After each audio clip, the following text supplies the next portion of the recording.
22:17 hours. October 18th, 1944. Eastern Perimeter Trench, Leyte airstrip, Philippines.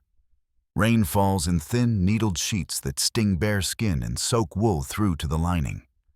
Mud churns under boots at a depth of 3 inches and holds them there. Visibility collapses to little more than 12 yards, reduced further by drifting smoke and the shadow chop of broken palm fronds. The air carries the sour tang of cordite, the wet rot of canvas, and the faint metallic bite of hot steel cooling in damp night air. The perimeter wire lies slack in parts, cinched in others, a jagged outline between American sandbags and the dark timber beyond. Beyond that line, movement waits. Japanese night infiltration doctrine has followed the same architecture for 4 consecutive evenings. Small squads advance low and silent. They test the wire at narrow gaps. They slip through the choked ground where flares fail to reach full illumination. Their objective is not occupation. It is disruption. Close distance, break cohesion, force defensive fire, dissolve command, then withdraw before the perimeter can organize response. The pattern is repeatable. The pattern is efficient. The outcome is measurable. Over the previous 4 nights, Japanese raids have averaged 9 minutes in duration. The shortest engagement lasted 6 minutes. The longest extended to just over 11. American casualties within that window average 5 wounded and 2 dead per incursion. Failure rates of effective perimeter defense sit above 70%, defined by breach penetration beyond the first trench line and contact within the forward listening posts. The numbers on the board at battalion command read like arithmetic, but the men see them as faces. The same result each night. The same half-light scramble. The same shouts. The same confusion. By dawn, the ground resets. The bodies are pulled free. Sandbags are repacked. Wire is repaired. And by nightfall, the cycle repeats. The structure of that cycle is consistent. Breach, panic, chaos, withdrawal, corpses. There is no variation in that order. Standard procedure dictates open ground firing when first contact occurs. Rifles are to remain shouldered. Bursts are controlled. Bayonets are supplemental only, used at contact distance when the enemy has closed inside 5 yards, and rifle fire cannot be safely directed without endangering friendly positions. It works in daylight. At night, it collapses. Tracers illuminate nothing but smoke and rain. Sound echoes off sodden earth and returns misleading echoes that destabilize fire discipline. The men fire to movement, not target, and movement is constant. Japanese soldiers exploit this, advancing between exhausted firing arcs and entering blind zones between emplacements. The bayonet, designed as a final extension of authority, becomes ornamental in the dark. It arrives late to its intended moment. By the time steel meets cloth, the raid has already fractured cohesion and inflicted its cost. Most soldiers remain locked to the idea that the bayonet is last resort. It is never the primary instrument of survival. The doctrine has not adapted. Records show that in the last 7 infiltration attempts, Japanese squads breached the perimeter to an average depth of 15 yards before repulsion. 2 reached as far as the inner supply corridor, forcing emergency withdrawal of mortar teams and the repositioning of heavy machine guns. The field manuals do not account for this form of close proximity silence. The problem is not the courage of the defenders. It is mechanical rigidity. Command knows this. Captain Holbrook notes the trend with a rigid hand, tracing pencil lines across wet paper. The word appears more than once in his notes. Predictable. The language is precise, clinical, but fatigue has carved itself into each decision. Officers argue quietly under tarpaulins. Non-commissioned leaders pace the trench, footsteps thick with mud. Eyes strain toward the trees. New orders are considered. None are approved. The doctrine remains unchanged. Tonight will be no different, they believe. And yet behind the eastern ridge, at a narrow listening post, half submerged in wet earth, one figure stands apart from that assumption. Private First Class Harold M. Reiner of the 19th Infantry Regiment occupies the forward sector alone, his back to the sandbag wall, his rifle held silent. He is 22 years old. His previous combat hours tally at 17. His confirmed kills remain at 0. No decorations mark his record. No disciplinary notes stain it either. He has complied in every other measure, except one. He does not hold his rifle as trained. While the others maintain the outward thrust formation taught at boot camp and reinforced in every drill, Reiner reverses the orientation of steel. Stock pressed tight to the shoulder, muzzle down, blade canted upward relative to his forearm, aligned closer to the radius of the body, rather than flared outward toward enemy space. The silhouette of the weapon tightens against his outline, reducing projection into darkness. 2 hours earlier, during routine equipment checks beneath a flickering oil lamp, Staff Sergeant Coleman observed the posture and reacted with visible irritation. "That grip will shatter your wrist," he said flatly. Reiner adjusted nothing. "It shortens the arc," he replied. The exchange ended there. No reprimand followed. No endorsement either. Only the silence of indifference. The absence of conversation that characterizes delay before consequence. Now the rain thickens. In the far brush, a faint shift occurs. The sound is soft enough to slip between raindrops. A foot displaces wet leaves. Fabric moves against bark. No voice carries. No command accompanies it. The first flare rises along the southern berm, but fails to wash the listening post in full contrast. In front of Reiner, the ground remains shadow and indistinct. Form, the pattern begins again. Breach, panic, chaos, withdrawal, corpses. Except tonight, the sequence hesitates. Reiner does not shift backward when the wire whispers. He does not cry alarm. He adjusts his weight slightly forward, knees bent, spine contracted. The blade remains angled inward, sharp edge aligned with the dim space where form is becoming figure. He observes. He calculates. He does not yet move. Behind him, voices rise as other sectors report contact. A choke of rifle fire erupts to the west, punctuated by shouted positions and hurried commands. The typical orbit of confusion starts there, spreading outward in widening sound.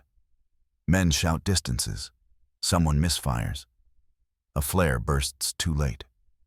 But at the edge of the eastern trench, silence remains intact. The first figure emerges through the wire. Low posture, blade drawn, eyes scanning. Reiner tracks him without expression.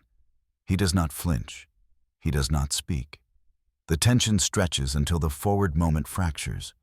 And still, Reiner stands with his unconventional blade posture intact. A deviation unacknowledged by anyone but him.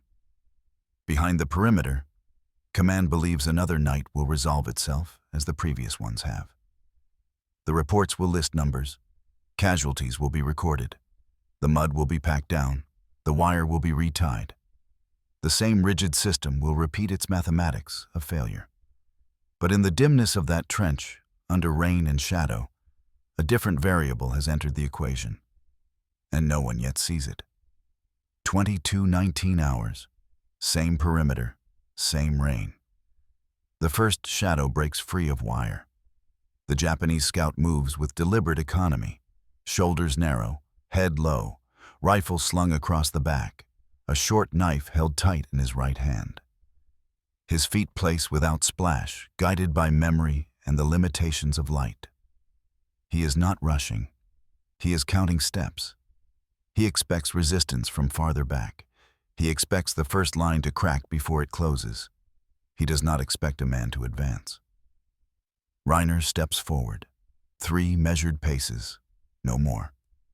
He lowers his center of gravity and pivots the rifle inward at a deliberate angle. The edge of the M1 1905 E1 bayonet now aligned just inside the silhouette. He does not lift the weapon high. He does not extend the arms into the darkness. The movement is compressed, a tightening circle. The steel remains inside the width of his shoulders. The scout reacts a fraction too late.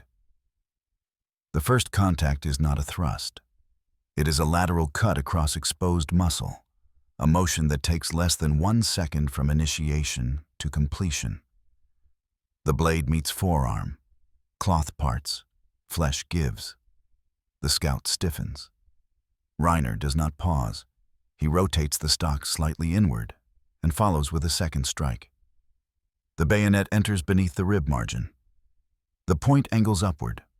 Organ contact. Air forced from the lungs without sound. The scout collapses forward into mud. Time elapsed. Under 1 second. Reiner adjusts stance. He draws, the blade free without flare or flourish. No words are spoken. No rifle fire discharges. Only the faint sound of weight settling into wet ground. A second figure emerges from the wire. This one hesitates as the shape ahead folds. He leans forward, trying to understand the absence of sound. He anticipates resistance, not silence. He steps again. The distance closes to 8 yards, then 6. Reiner repeats the motion.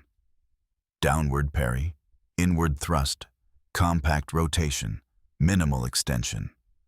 The second man collapses. A third follows, unaware of the angle of the blade, unaware of the shortened arc. He attempts a sidestep to bypass the listening post. He never makes it. The technique functions again. The blade travels through muscle and cloth. The motion remains the same. The geometry holds. By the time the first burst of American rifle fire screams from the western sector, 3 enemy bodies lie within a semicircle of 5 yards. Reiner has not retreated. He has not called for aid. He continues to scan the brush. Behind him, panic has already begun elsewhere. Bullets rake the darkness. Voices overlap. A corporal shouts distances that shift between truth and fear. A flare arcs upward, bathing the southern line in harsh light and collapsing the western quadrant into deeper contrast. Shapes surge and recoil there. The predictable chaos unfolds. But the eastern position displays a different rhythm. A sequence forms around Reiner that defies the larger disorder. He remains still between each engagement, the blade poised, the grip unchanged. He refuses to chase. He refuses to flare outward. He draws each opponent into the narrow space he has defined. He does not give them room to swing. He does not give them room to think. They bleed into the geometry. By 22 hours, the sounds of approach multiply.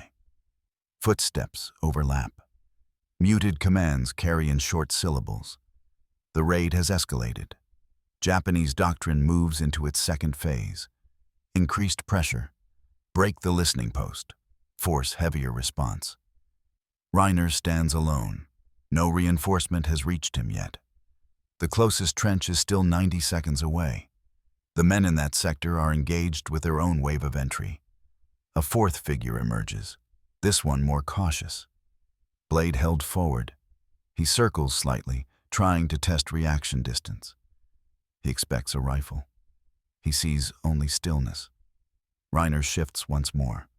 A half step to the left, shoulder squared. Blade opens the space the attacker believes is safe. The inward thrust lands again. A fifth soldier follows close behind the fourth. He witnesses the collapse and freezes into indecision. That hesitation marks him. Reiner closes the distance manually, using his own momentum to carry the stock forward. The strike lands at the lower throat. The man drops. By 22:25 hours, the eastern approach lies scattered with shapes that will not rise. The ground darkens as blood fibers into the rain-soaked soil. Reiner does not count. He does not reflect. He performs the same mechanical sequence with each new form. In the near distance, voices shift in pitch. The Japanese assault begins to fragment. The timing diverges. For the first time in 4 evenings, the eastern approach no longer moves forward in synchronized pressure. Men hesitate where they should advance. The line hesitates where it should break. 2 figures attempt approach together. They move faster, likely assigned to force close entry. Reiner angles the blade further inward. He steps once to compress the engagement zone. The first reaches. The steel flashes. The second withdraws instinctively. It is the first observable deviation from Japanese forward doctrine that evening. Behind Reiner, the machine gun at the primary eastern node opens fire, finally detecting movement and responding to reports from the west. But its bursts strike only empty space. The targets have already withdrawn or collapsed. By 22:27 hours, the sound profile alters. Footsteps reverse direction. Voices break rhythm. The advance no longer progresses. It folds inward, losing cohesion. The raid that should have pressed deeper now hesitates at the wire. Reiner remains uninjured. His uniform is soaked. His posture unchanged. The bayonet still angled inward, its steel edge dulled by lateral friction and repeated entry at non-standard vectors. A corporal finally reaches his trench line and stares at the ground ahead in wordless disbelief. "How many?" he asks. Reiner does not answer. He only resets his stance. The rain does not stop. But for the first time since the initial incursion on this stretch of the Leyte perimeter, the eastern sector breathes without disorder. And somewhere beyond the coconut grove, the remaining infiltrators choose their direction with new hesitation. The doctrine has met resistance it cannot read. And the rain continues to fall. 22:29 hours, eastern perimeter trench. The rain slackens slightly, then resumes with heavier density. Visibility fluctuates between brief silver flashes and total black. The raid has not ended. It has paused. Beyond the wire, the remaining Japanese soldiers do not retreat fully. They lie low. They withdraw 12 to 15 yards and reassess. Shadows remain. Breathing carries faintly through leaves. The pattern suggests regrouping, not surrender. This marks the earliest departure from standard sequence since the first infiltration 4 nights prior. Normally, by this point, contact would intensify, volume would increase, suppressive fire would surge. A renewed push would occur, forcing the listening post back, compressing defenders into reactive positions.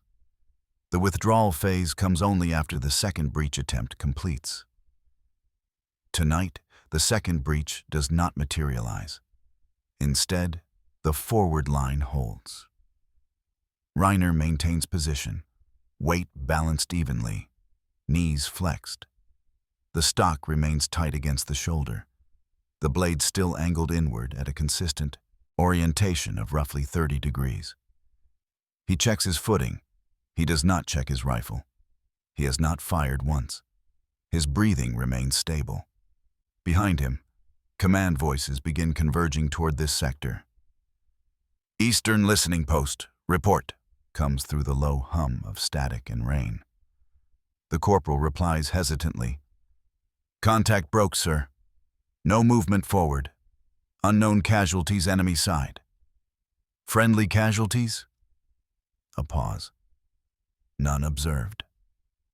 The silence that follows carries weight. For 4 consecutive nights, the eastern line has been the weakest link. It has produced the majority of bleed through into the trench system and the highest casualties per raid. Now, it stands undisturbed. Men move closer, daring to approach what has already happened. Sergeant Coleman arrives first. His boots sink into wet ground as he counts shapes in the dark. 7, then 8. He stops beside Reiner and glances at the bayonet resting steady. "You still holding it like that?" he mutters. Reiner does not respond. Coleman crouches to inspect one of the fallen. Entry vector angles upward. The wound does not match any bayonet training diagram posted on base. "How many?" Coleman asks again. 11, Reiner says quietly. Coleman exhales once. The rain fills the space where commentary might exist. Behind them, machine gun chatter continues from the western zone where the remainder of the raid unfolds. But its intensity has diminished. The Japanese advance lacks coherence. Their pressure no longer aligns. They spread without purpose, denied their forward window of dominance. At 22:32 hours, a final flare rises weakly and falls without igniting further movement. The raid is over. Total duration, 13 minutes. Casualty count East Sector, 0 American, 11 Japanese. This represents a complete reversal of all prior engagement data on this line. At 22:38 hours, the first officers arrive. A lieutenant and 2 runners move cautiously along the trench, surveying the ground with controlled alertness. Their flashlights sweep across Reiner's sector and pause on the clustered shapes. "What the hell happened here?" the lieutenant says. "He stopped it," Coleman states without embellishment. The lieutenant looks down, then back up. "With what?" "Bayonet." There is an audible disbelief in the remaining silence. "Alone?" Coleman nods once. The lieutenant studies Reiner more closely. Young face, unmarked, expression neutral. He does not congratulate. He does not accuse. He simply observes the weapon, the stance, the ground. "Hold position," he orders. "Medical and ordnance will examine this before dawn."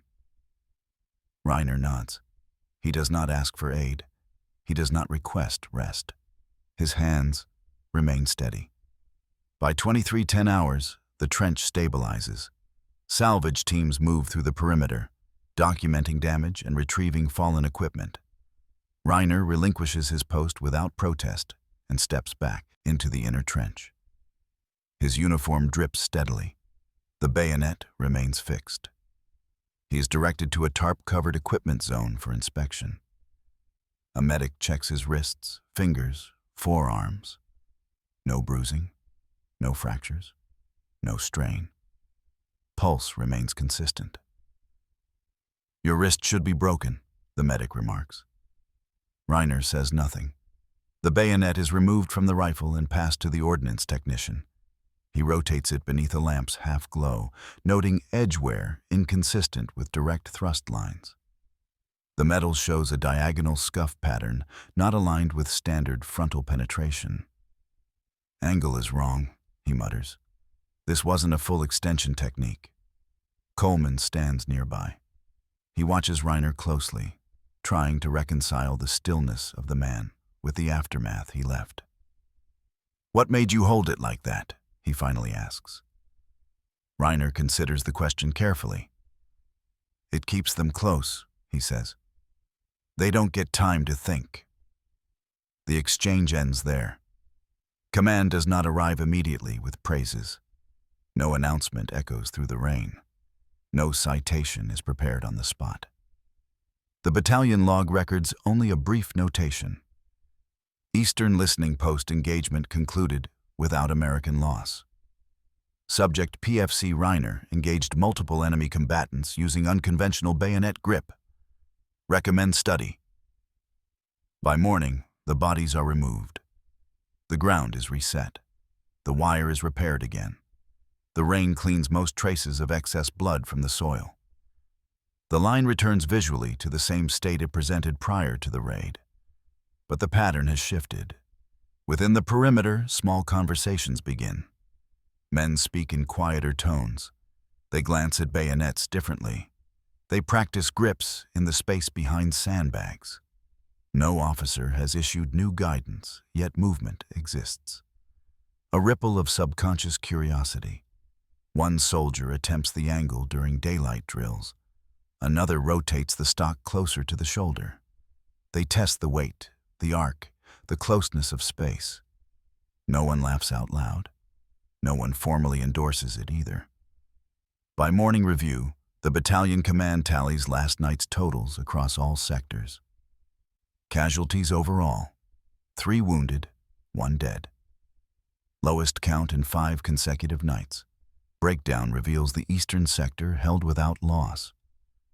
That result forces adjustment in tone among officers. The repetition has broken. And quietly, at the center of it, stands a man with mud on his boots and a blade worn at the wrong angle, holding his silence as carefully as he holds his rifle. He is not recognized yet, but the system has noticed the anomaly, and the night will come again. 0530 hours, October 19th, 1944. Forward command, dugout, Leyte airstrip. Morning light filters through thinning cloud cover, pale and washed, exposing the perimeter in full clarity for the first time since nightfall. The ground tells its own quiet truth.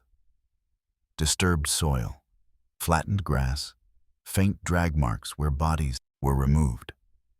The eastern sector shows the densest concentration of mitigation and the least evidence of American panic.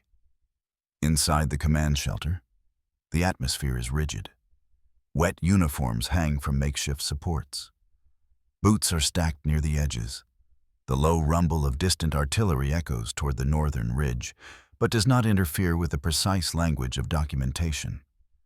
The battalion after-action report lies open on a wooden crate.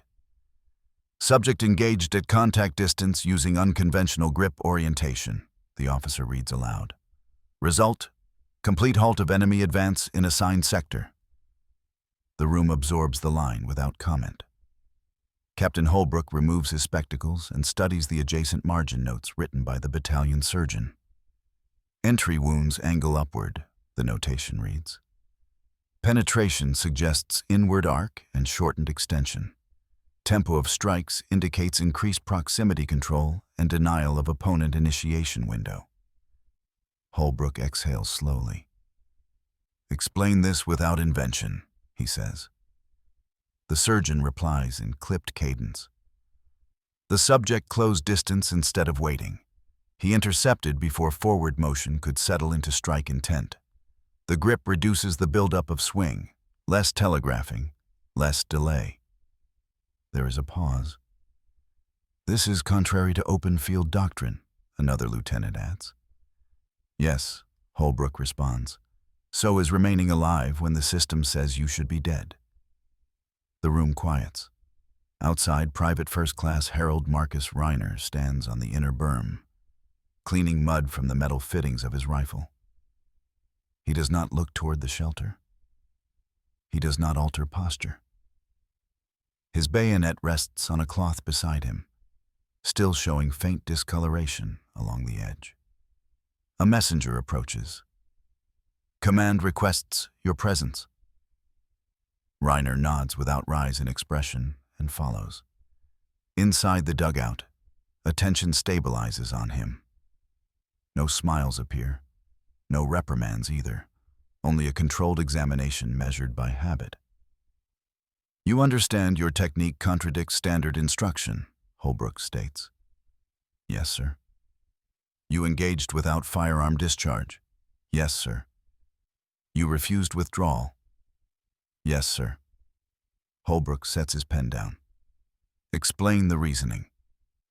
Reiner does not rush. When they close at night, he begins, they expect delay. They expect me to stretch for them. That gives them time. My grip keeps the blade inside my balance. I do not need distance.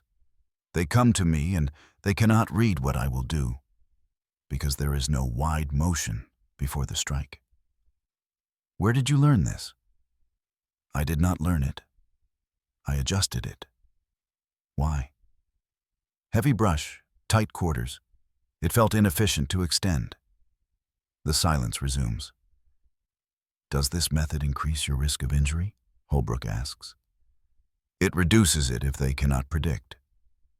The captain exchanges a glance with the surgical officer. You will replicate the posture during controlled drill. We will measure arc length and strike interval. Yes, sir. Reiner is dismissed without commendation and without reprimand. The event remains operational data, not decoration. That morning, engineers install a marked grid behind the eastern trench for analytical testing.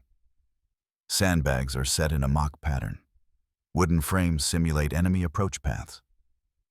A medic stands by alongside 2 observers from regimental intelligence. Reiner is instructed to repeat the movements. He does so without deviation.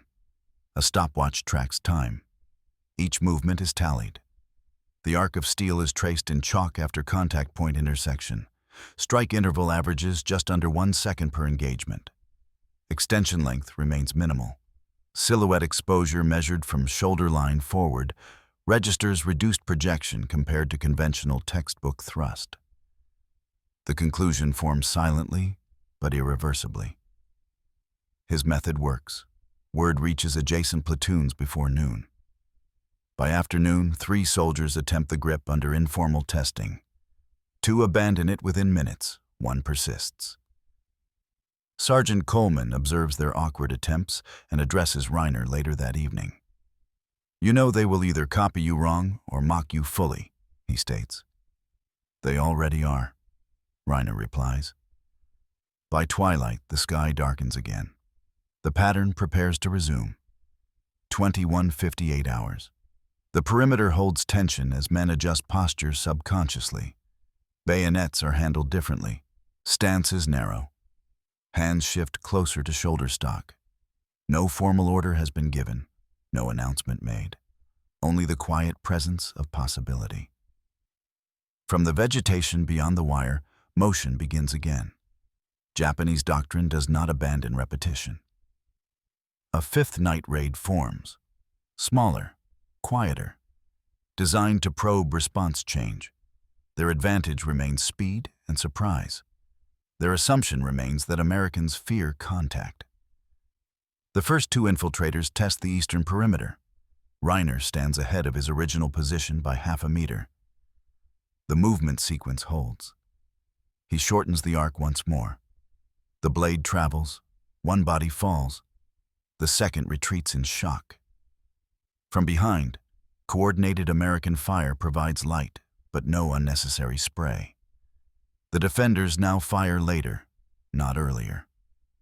They wait. They watch Reiner's zone. They see bodies fall without gunshot noise. Morale shifts. Defense becomes measured instead of frantic. By the time the raid collapses fully, the eastern sector again reports 0 American wounded. The anomaly solidifies. Later that night, 1 soldier murmurs as he passes Reiner. They laughed at your grip earlier. Reiner wipes the bayonet clean. I did not change the grip for laughter, he says. He returns the blade to the rifle with the same precise turn as before, aligning it inward and close, maintaining economy of motion. Above, the rain ceases for the first time in days, and the perimeter holds.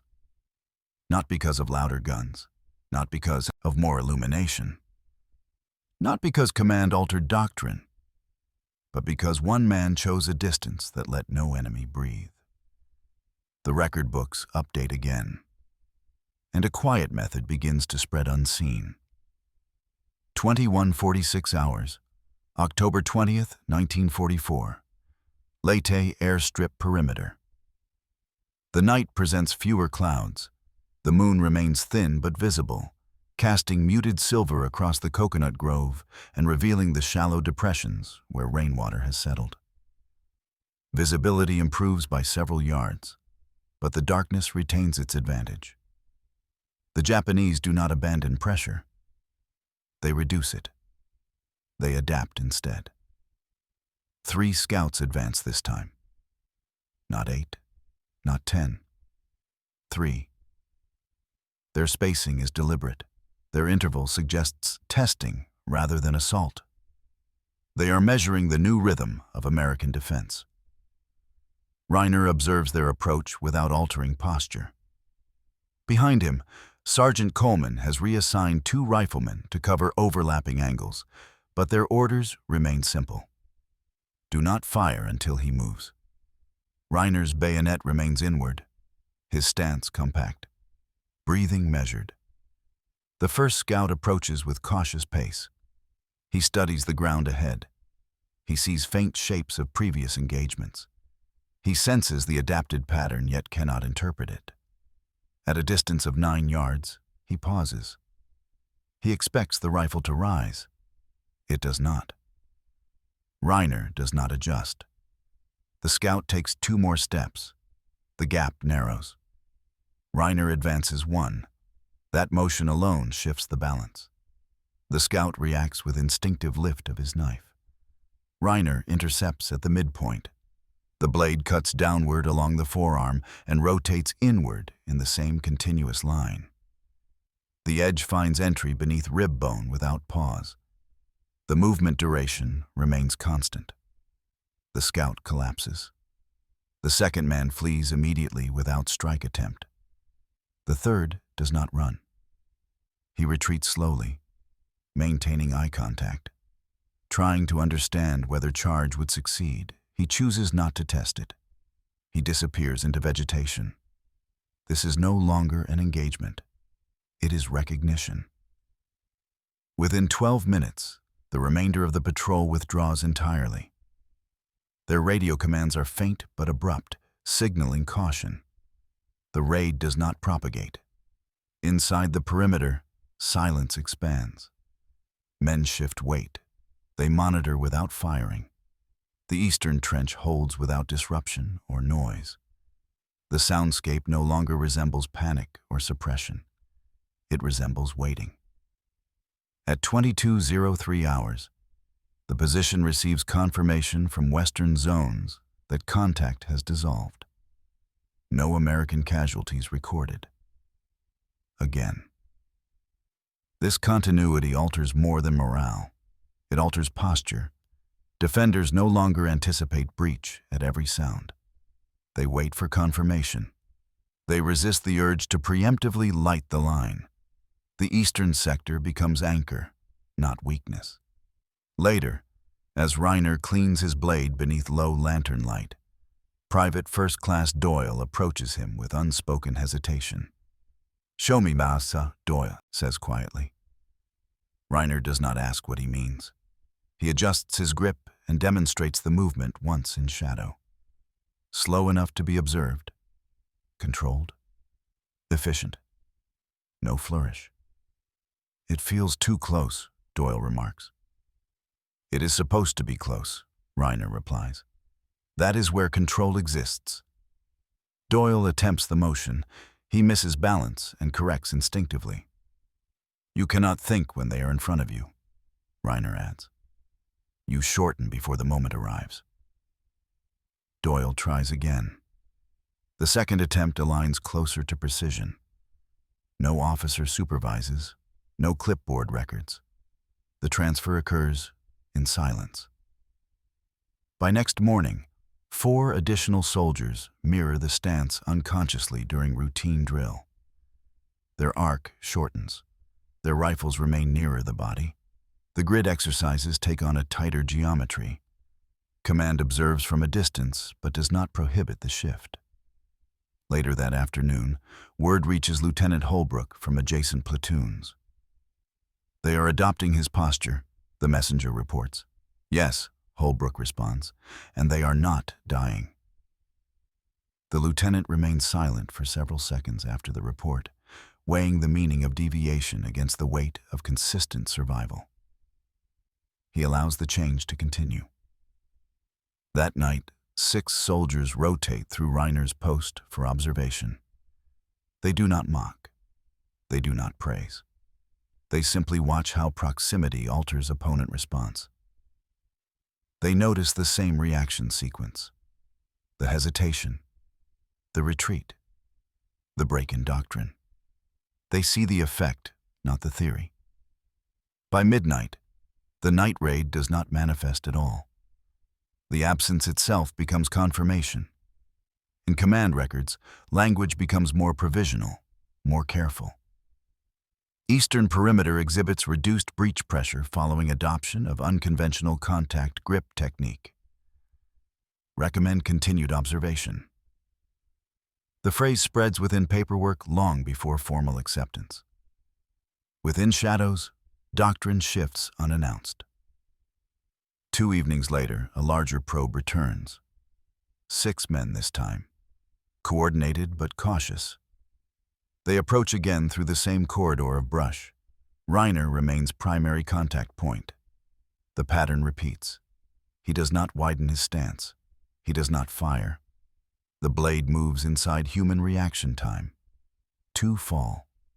The rest withdraw. This time, the entire probe disintegrates before it reaches wire depth. Afterward, another corporal approaches. "You know command wants to bring instructors to observe you," he says. "That does not alter the angle," Reiner replies. "You are changing how men fight," the corporal adds. "I am changing where they stand," Reiner answers. The distinction settles. By week's end, 3 platoons revise their bayonet drill to include inward arc practice during night defense simulation. They replicate timing. They restrict extension range. They restructure stance width.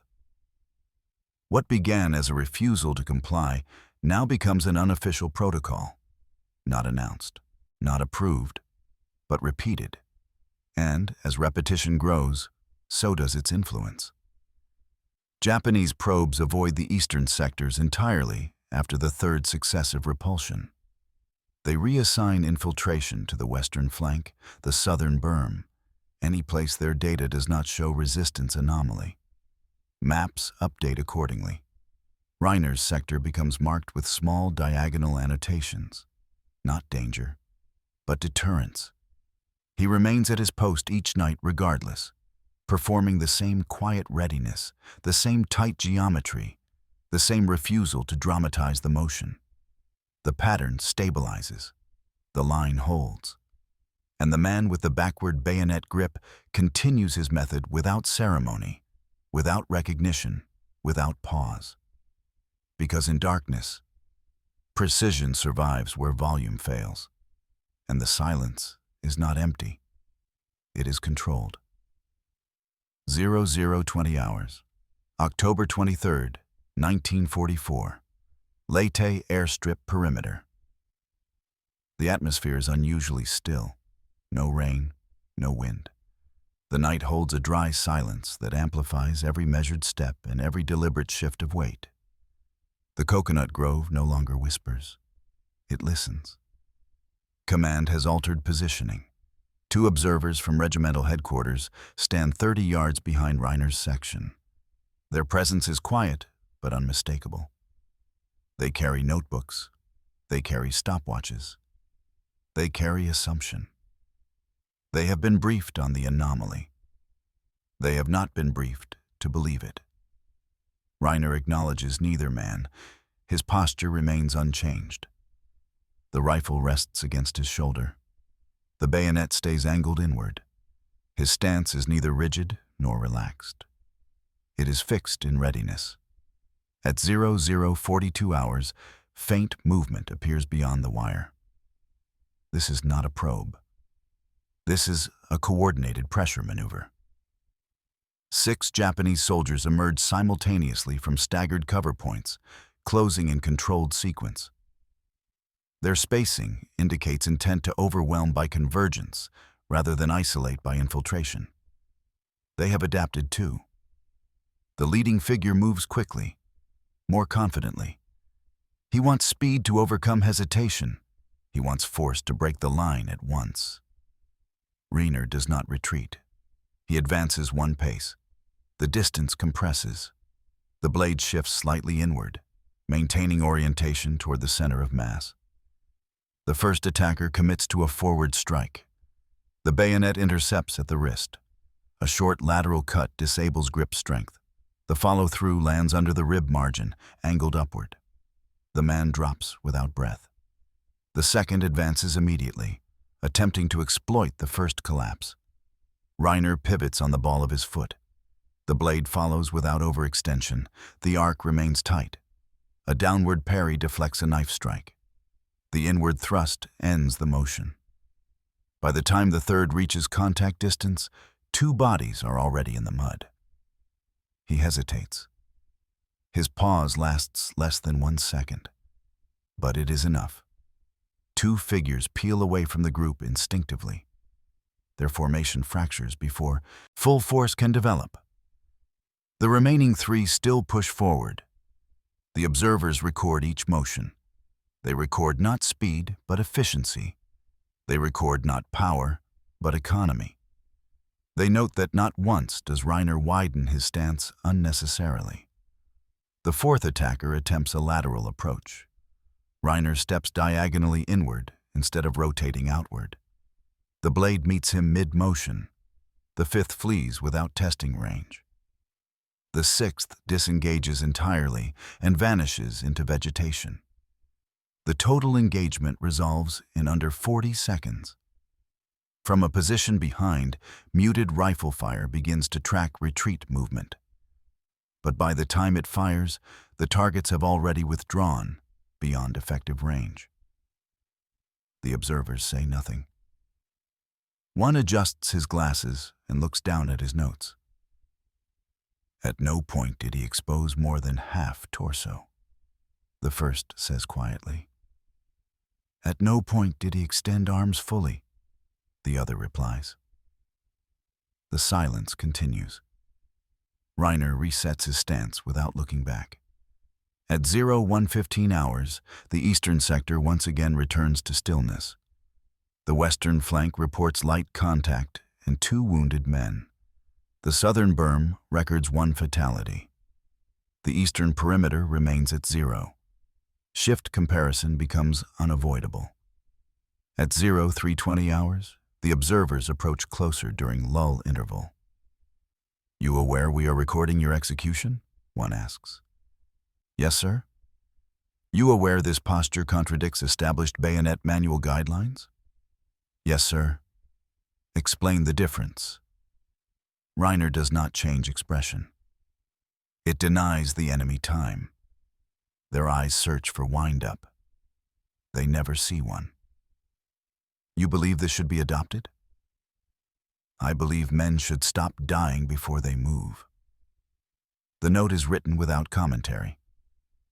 Later that morning, at 06:30 hours, a demonstration grid is constructed near secondary trench for wider unit observation. 5 soldiers are rotated through the technique under daylight conditions. Some fail, some succeed, a few adapt. The learning curve is visible but not insurmountable. Arc length decreases by measurable degrees. Strike intervals shorten. Subject retention increases. By mid-afternoon, command transmits notice to adjacent companies.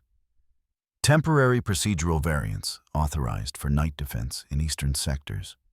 Use discretion. The phrasing avoids endorsement, but it is permission. That night, Japanese pressure returns with greater numbers. Not 6, not 8, 12. They approach an elongated line, moving with deliberate tempo meant to test perimeter response thresholds. The observers remain.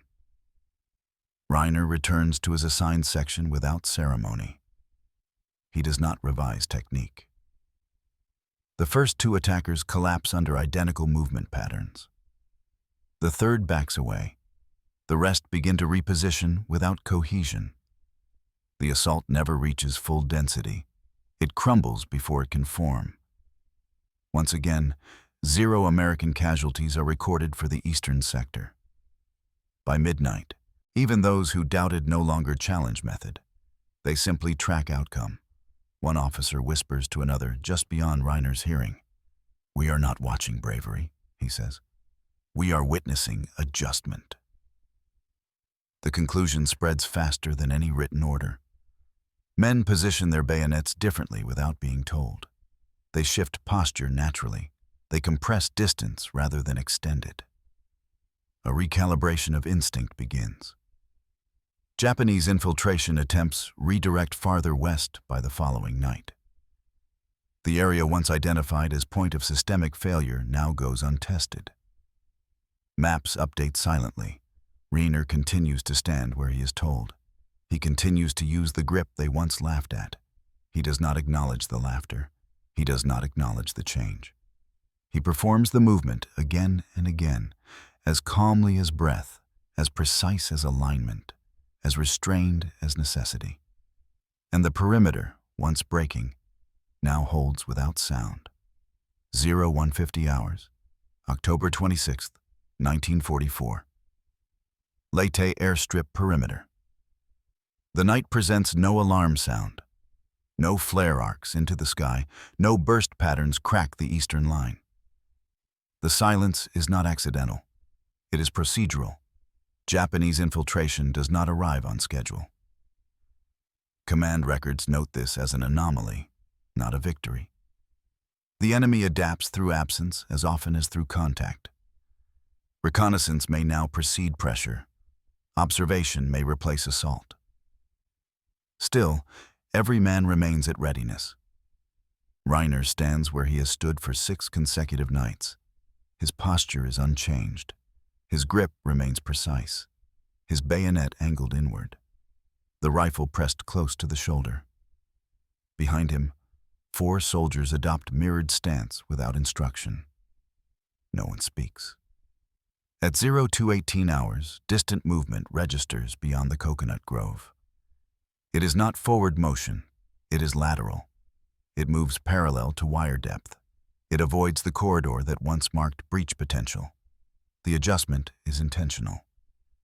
By now, Japanese scouts have learned to identify resistance zones. Reiner's position is no longer tested directly. It is avoided. This absence confirms more than any direct engagement. It confirms recognition. At 0337 hours, Lieutenant Holbrook receives corroborating field notes from Recon Observation Team. Enemy movement pattern trending west. No direct approach at Sector 8 for 3 successive cycles. Sector previously high probability of entry, now classified as deterrence corridor. Holbrook reads the summary twice. He does not smile. He only underlines one phrase: deterrence corridor. By first light, command decides to formalize testing. Reiner is brought to the primary training ground beyond the forward trench under watch of 3 platoon officers and 1 representative from regimental command. Wooden dummies with weighted limbs replace live targets. Artificial obstruction is placed to replicate banana grove constraints. Bayonets are issued and clamped according to modified standards. Reiner performs the sequence. He performs it at half speed, then full speed, then repeat cycles with variable timing. Observers record posture, arc length, reaction interval, and silhouette coverage. One officer mutters quietly, "He is not striking faster. He is striking closer." The phrase stands. By midday, a circular directive is issued to all platoons within the regiment. Night defense optional technique trial authorized. Close contact bayonet posture emphasizes reduced arc length and inward blade orientation. Objective: disrupt enemy timing by denying anticipatory movement window. The wording is sterile. The effect is not. That evening, across the Leyte perimeter, dozens of men adjust how they hold steel. Not because they are told, but because they have watched the outcome. At 21:59 hours, a new raid develops from southern woodline beyond the eastern zone. It is larger. 17 men, coordinated, timed for confusion. This one does not seek Reiner's corridor. It seeks breach where his influence has not yet traveled. But the men there now carry shifted instinct. They mirror what they observed. They shorten their stance. They hold the blade inward rather than forward. They let the attacker close. And when the moment arrives, they strike without warning arc. The principle works again, though less precise, though less refined. The effect remains deviation. 2 fall, then 3, then silence settles. The raid loses cohesion. Japanese movement collapses without depth penetration. Command notices, not the heroism, but the shift. By the end of that night, Regimental Command compiles preliminary data. Average American casualties per raid decreased by more than half. Enemy forward entry, success rate, reduced by significant margin. The technique begins to outpace skepticism. Inside the command structure, language changes again. No longer optional, no longer variant. Now listed as recommended practice for perimeter night defense. The summary reads: observed method reduces silhouette exposure, compresses strike interval, and eliminates pre-engagement telegraphing. Subject PFC Reiner demonstrates repeatable control architecture suitable for adaptation. There is still no mention of citation. Still no script for recognition. Just movement toward incorporation. Reiner is not consulted on its adoption. He is simply assigned to demonstrate again. He complies each time, in silence, without flourish. On the 7th night, Japanese scouts do not enter the eastern perimeter at all. They observe from distance. They track movement. They record posture. They evaluate silhouette. Their own notes mark the location differently. Not target. Avoid. This classification spreads, and slowly, without announcement, the eastern trench transforms from penetration point to hardened zone. By the end of the week, new recruits are told what to replicate. They are not told his name. They are shown his angle. Reiner remains where he is told to stand. He cleans his weapon. He maintains posture. He corrects young soldiers when they widen stance unnecessarily. Close, he says. Always close. The words become procedure, and procedure becomes habit. Habit becomes doctrine. But the man remains unchanged. He does not request acknowledgement. He does not discuss the spread. He does not record the count. He holds the blade as he always has, because for him, the goal was never alteration of system. It was simply this: that no man should panic before the first breath leaves his body. And as the perimeter holds night after night, the system no longer resists what once defied it. It adopts. Quietly, inevitably, without apology. And the grip they laughed at becomes the grip that keeps the line silent. 0030 hours, November 2nd, 1944. Leyte Interior Command Shelter. Rain moves slower now. The monsoon frequency has thinned. The soil hardens slightly. The air carries less mist and more smoke. Across the eastern perimeter, no infiltration attempt has succeeded in 5 consecutive nights. This is no longer coincidence. This is pattern alteration. Field commanders gather under lantern light with damp boots and folded reports. Charts line the plank walls. Red lines mark prior breach corridors. Blue overlays chart modified defensive posture adoption zones. Sector 8, once highest probability of entry, now holds lowest rate of hostile contact. The transformation is precise. No artillery support increase, no reinforcement spike, no terrain modification, just posture change, and one man who refused to extend his arms the way doctrine demanded. Reiner stands outside the shelter, rifle resting vertically, blade down, stance loose. He does not acknowledge the activity within. Inside, the conversation turns formal. Captain Doyle reads the compiled figures aloud. Prior to October 18th, Average enemy penetration range measured at approximately 8 to 12 yards before resistance formed. Current average now measures under 4 yards. Casualties reduced by more than 2/3. Enemy retreat time accelerated by 90%. Silence follows. There is no disbelief this time, only inevitability. A junior lieutenant speaks, cautious. Is the technique transferable beyond this environment? Beyond this terrain? Doyle looks toward the entrance, toward where Reiner waits. It already has been. That afternoon, new instructions move up the operational chain. Copies are relayed to adjacent divisions near Tacloban, Ormoc, and the Samar Transit Corridor. Diagrams accompany each dispatch. Sketches showing narrowed arm arc, close-quarter silhouette reduction, controlled inward thrust vector. One line is underlined in every copy. Prevent anticipation by denying visual windup. Reiner is summoned for debrief. He steps inside. He removes his helmet. His gaze remains level. Doyle gestures to the map behind him. This posture of yours is spreading beyond the regiment. Command wants rationale. Reiner says nothing. Explanation, Doyle corrects. Reiner looks at the image, the red marks, the corrected overlays, the geometric correction of death itself. They're used to seeing the arc, he says. They brace for movement. You deny the arc, you deny the moment. A pause.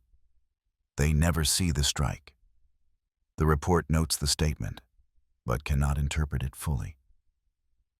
Night falls again. This time, the enemy does not arrive. They do not test the eastern flank. They do not probe the wire. They remain beyond the grove, watching. The absence becomes confirmation. A day later, Reiner receives new orders. He is to accompany training liaison officers to observe perimeter exercises for incoming replacements. He complies. At a reserve clearing, young soldiers half his training hours stand unsure before weighted practice frames. They mimic the angle, but widen stance. Extend arms too far. Telegraph intent through tension. Reiner adjusts 2 of them without speaking. Closer, he mutters. The word repeats. Closer. The lesson is not brutality. It is precision. That night, one sailor from a nearby naval detachment adopts the stance during watch shift. When an infiltrator approaches, the results mirror Reiner's own encounter weeks earlier. Forward entry halted. No sound. No withdrawal confusion. The silence writes faster than ink. By mid-November, the technique has extended beyond Leyte. Field reports from Palumpon reference similar defensive posture preventing ambush success. The phrasing differs, but the geometry matches. A senior officer coins the informal label, silent grip protocol. It never receives formal ceremony. It remains function. Reiner does not visit the lines that now use his method. He stays within rotation. He stands watch. He cleans rifle. He waits for the breach that will not come. At dawn on November 9th, an intercepted communique mentions eastern Leyte resistance zones as unpredictable sectors with rapid neutralization potential. Japanese reconnaissance avoids the word danger. They instead write, disciplined steel posture. This is as close to recognition as the enemy will ever give. Weeks pass. The monsoon withdraws. The soil dries. The wire holds. Casualty rates stabilize. Men sleep longer, not because of confidence, but because of absence. The line holds. And the line holds because the blade no longer announces its arrival. In early December, formal acknowledgement reaches the regimental office. Reiner is commended with quiet phrasing for exceptional discipline under sustained engagement conditions. No medal presentation, no press communique, only a signed paper folded into record. He reads it once, then returns to post. The grip remains unchanged. The silhouette remains compressed. The arc remains invisible. Long after the raids cease, the pattern endures. Men who trained beside him replicate the stance in future deployments. New instructions include a paragraph referencing inward bayonet vectoring under contact scenario. No name is attached, just geometry. And that is how it lives on. Not as legend, not as shout, but as silent posture passed hand to hand beneath the dark where doctrine once failed, where fear once widened the arms, and where one man chose to draw the blade closer instead. In time, the airstrip quiets. The enemy retreats to further interior positions. The trench remains, and Reiner remains, unchanged, still holding the rifle as though the fight has not yet arrived. Even when the night falls empty, even when no shadow crosses the wire, because to him, the lesson was never about killing. It was about the second that came before the first thought of death, and how that second could be removed. Through angle, through silence, through refusal to show intent. And when dawn finally arrives over Leyte without gunfire, the men no longer laugh at what once looked backward. They simply hold their steel inward and wait.